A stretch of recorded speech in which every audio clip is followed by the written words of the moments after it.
అన్ని రకాల వస్త్రాలపై up to 70% discount. ఎక్స్క్లూజివ్గా హరీష్ శంకర్ గురించి అడగాలంటే, Harish Shankar is an actor, he's a director, he's a writer.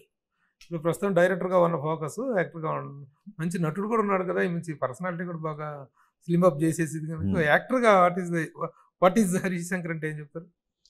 ఉందా అసలు? సినిమా లవర్ అండి, వీటన్నిటిని మించి ఆమె సినిమా లవర్. సో 2-3 చిన్న క్యారెక్టర్లు ఏమైనా 2-3 దర్శక మిత్రులు అడిగారు. డెఫినెట్గా ఏదన్నా బాగా, నేను థియేటర్ చేసి వచ్చినాను కాబట్టి ఖచ్చితంగా ఎప్పుడన్నా ఈ పాత్రకి మనం న్యాయం చేయగలుగుతాం అనిపించినప్పుడు ఖచ్చితంగా చేస్తాం, అసలు డౌట్ లేదు. Okay okay. ఇప్పుడు పోతే ఈ మధ్యకాలంలో మీడియా పరంగా కూడాను హరీష్ శంకర్ చాలా సెన్సేషన్ అవుతున్నారు. మీడియాని ప్రశ్నించే మీడియాని బాగా ప్రశ్నిస్తున్నారు, విమర్శించే మీడియాని బాగా విమర్శిస్తున్నారు, సటైర్లు వేసే మీడియా మీద సటైర్లు వేస్తున్నారు. అంటే ఎలాంటి రిలేషన్స్ అనేటువంటి మీ మధ్య మా మధ్య ఉండాలి అని మీరు అనుకుంటారు?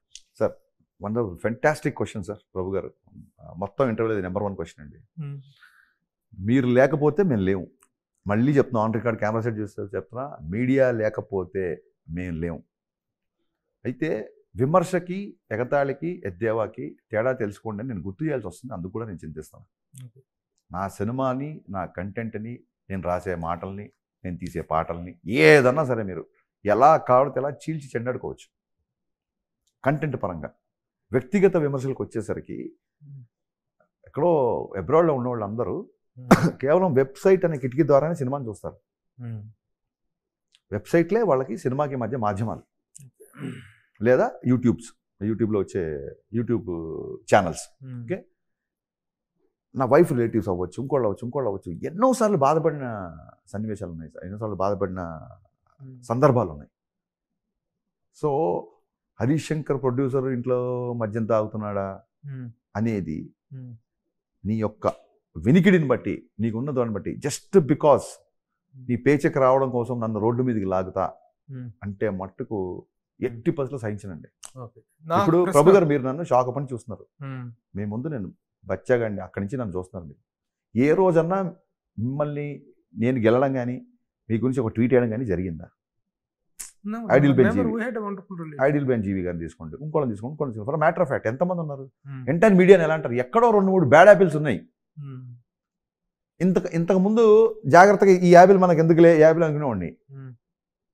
ఇది వచ్చి గిల్లి, ఇది వచ్చి మళ్ళీ నన్ను దాని ఏమంటారు ప్రొవోక్ చేస్తున్నప్పుడు, ఫస్ట్ సార్ నేను డైరెక్టర్గా పుట్టాక డైరెక్టర్ అయ్యా.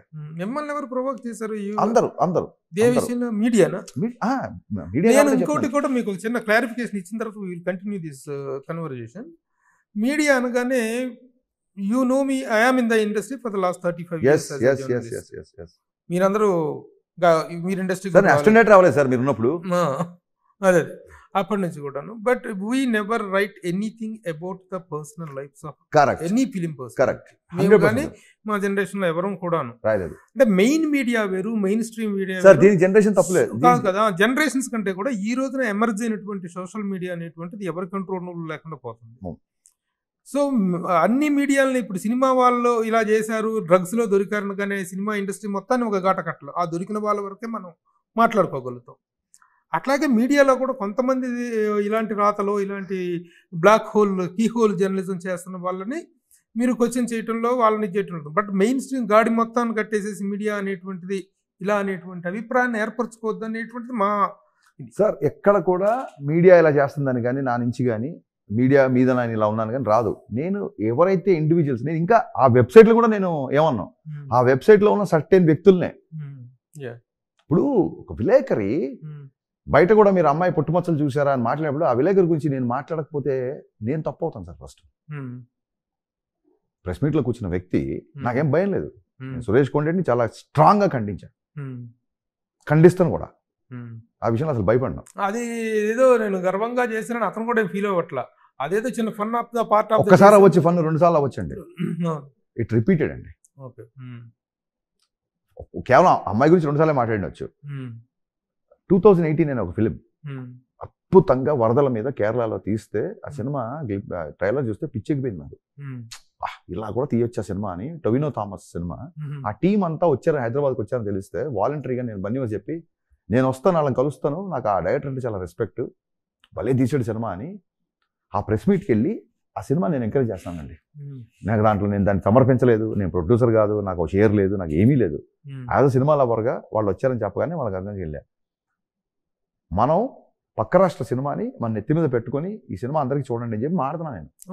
గౌరవంగా it is great honour to the తెలుగులో ఎందుకు ఇలా సినిమాలు రావు, మీరేంటి అలా తీస్తారు, అరే మేము తీయలేదు కాబట్టి అలా నెత్తి మీద పెట్టుకుంటున్నాం. నువ్వు వాళ్ళ ముందు మమ్మల్ని ఆహ్వానించొచ్చా? తెలుగు అని అనేచ్చా నువ్వు గబుక్కున? తెలుగు సినిమాని మొత్తం దేశం నెత్తి మీద పెట్టుకుంటుంది వాళ్ళ. కల్కి ఏంటి, రాజమౌళి గారు ఏంటి, సుకుమార్ ఏంటి, సందీప్ వంగ ఏంటి. సందీప్ వంగ అయితే డైరెక్ట్ హిందీలో వెళ్ళి కొట్టాడు హిందీ సినిమాలో. నువ్వు అనొచ్చా తెలుగు డైరెక్టర్ల గురించి అలా మాట్లాడొచ్చా? ఊరికి అమ్మాయిల గురించి మాట్లాడిన తప్పని కాదండి. సో ఇలాంటి సందర్భాలు నేను ఎప్పుడైతే మీడియా మీద కౌంటర్లు వేసినా లేకపోతే సమాధానం ఇచ్చినా ఆపోజిట్ ఏ వ్యక్తి ఉన్నది మీరు ఒక్కసారి మొత్తం మీడియాకి నేను చేతులైతే రిక్వెస్ట్ చేస్తున్నా. నా సినిమా రిలీజ్ ఉందని కదా, రేపు పొద్దున్న నా సినిమా నచ్చకపోతే మీరు ఇష్టం రాసుకోండి. మీడియాలో ఎవరిని నేను మాట్లాడాను, వాళ్ళు అంతకుముందు ఏం మాట్లాడితే నేను దేనికి మాట్లాడేది మీరు ఒక 5 నిమిషాలు ఎక్స్ట్రా టైం స్పెండ్ చేసి చూస్తే నేను మీకు సమాధానం ఇవ్వాల్సిన అవసరం ఉంది. Very good. Your honesty is of course always honoured and it is welcomed. Thank you అండి. No doubt. ఎందుకంటే your honesty and your outspoken అది కూడా అర్థం చేసుకోలేకపోతే నచ్చకపోతే అది వాళ్ళ లోపం అని అనుకోవాలి తప్ప వీళ్ళ మొదటి నుంచి కూడా the way I'm observing you అంటే ఒక బిరపకాయ లాంటి సినిమాకి ముందు ఒక షాక్ అనేటువంటి డిసప్పాయింట్మెంట్ ఉన్న తర్వాత కూడాను మిమ్మల్ని మీరు కూడా తీసుకొని ఒక కమర్షియల్ డైరెక్టర్గా ఈ స్థాయికి రావటం వెనక విపరీతమైనటువంటి ఎక్సర్సైజ్, మైండ్ ఎక్సర్సైజ్ ఉండాలి. The way you have built up your self. అందుకని అది ఫెయిల్యూర్స్ నుంచి వచ్చిన వాళ్ళు కూడా చాలా పెద్ద సక్సెస్ఫుల్ డైరెక్టర్లు అవుతారంటానికి మీలాంటి వాళ్ళు కొంతమంది. ఆ రోజుల్లో కె రాఘవేంద్రరావు గారు, ఈవి సత్యనారాయణ గారు, మీరు ఆల్ ద ఎగ్జాంపుల్. నా ఇద్దరి ఫేవరెట్ డైరెక్టర్లతో నన్ను పోల్చినందుకు మీకు స్పెషల్ ధన్యవాదాలు. నిజంగా కూడా కదా, ఫెయిల్యూర్స్తో దే స్టార్టెడ్ కదా. అదే సరే, anyhow let us be friendly with the media. మా మీడియాలో కూడాను నేను అదే చెప్తాను, నాకు బాధ వేస్తుంటుంది ఒక్కోసారి. ఎందుకంటే నేను యాజ్ ఒక సీనియర్ జర్నలిస్ట్గా సినిమా ఇండస్ట్రీలో పర్సనల్ లైఫ్స్లోకి వెళ్ళకూడదు అనేటువంటిది my best first principle. Harishankar cinema జరదబేడా అతనైతే విమర్శించు, కన్స్ట్రక్టివ్ విమర్శ, కన్స్ట్రక్టివ్ గా క్లియర్ గా చెప్పాను సార్. సినిమా ఇండస్ట్రీ అంటే సినీ నిర్మాతలు, సినీ దర్శకులు, సినీ జర్నలిస్టులు కూడా అందరం ఇండస్ట్రీ అండి. మనం ఒకటి. మీరు గమనించారో లేదో నా ఇంటర్వ్యూస్ లో కానీ ఎక్కడైనా పర్సనల్ లైఫ్ గురించి ప్రభు గారు నేను చూస్తున్నాను for the last 35 years your zero controversial person. At the same time ఒకటి రెండు కాంట్రవర్సీలు అయితే మీ యొక్క సూటి విమర్శకి అవతల వాళ్ళు ఇబ్బంది పడ్డ సజెషన్ ఉంటారు తప్ప మీరు టార్గెట్ చేసి ఇబ్బంది పెట్టే సజెషన్ లేవు. ఎంటైర్ ఇండస్ట్రీలో ప్రభు గారు వస్తున్నారు అంటే నాకు తెలిసి ఇంటర్వ్యూ ఇవ్వని హీరో గారు కానీ, ఇంటర్వ్యూ ఇవ్వని దర్శకుడు కానీ, ఇంటర్వ్యూ ఇవ్వని ఇంకో టెక్నీషియన్ కానీ ఉండడు. Totally understand. అది మీరు సినీ స్టారా? సినీ స్టార్ లో దర్శకుడు హరిశంకర్ తో ఇంటర్వ్యూ అని ఫస్ట్ ఇప్పటికీ దాచుకున్న దగ్గర ఉన్నది. సినీ స్టార్ ప్రభు అని కింద మీ పేరుతో ఉండేది. నాకు కూడా ఏంటంటే ఒక సీనియర్ జర్నలిస్ట్ గా ఇండస్ట్రీకి కానీ మీడియాకి కానీ మధ్య ఏదైనా ఒక రిఫ్ట్ లాంటిది ఏదైనా ఏర్పడితే దాన్ని పాసిఫై చేసేసుకొని మిగతా ఫీల్డ్స్లో ఎక్కడా లేనటువంటి ఒక పాజిటివ్ గోయింగ్ అనేటువంటిది మన దగ్గర ఉందండి.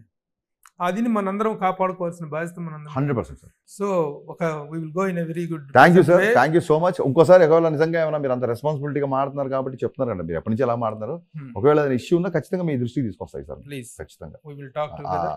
ఏమైనా ఉంటే కూడాను మనం మా మిత్రులందరితోటి చెప్తాం కదా సార్. మీరు లేదు మేము లేవని చెప్తాం కదా సార్. ఒకవేళ అహంభావం ఉన్నా, ఈగో ఉన్నా, ఇంకోటి ఉన్నా నేను ఎందుకు ఈ స్టేట్మెంట్ అవసరం ఏముంది? లేదు కదా.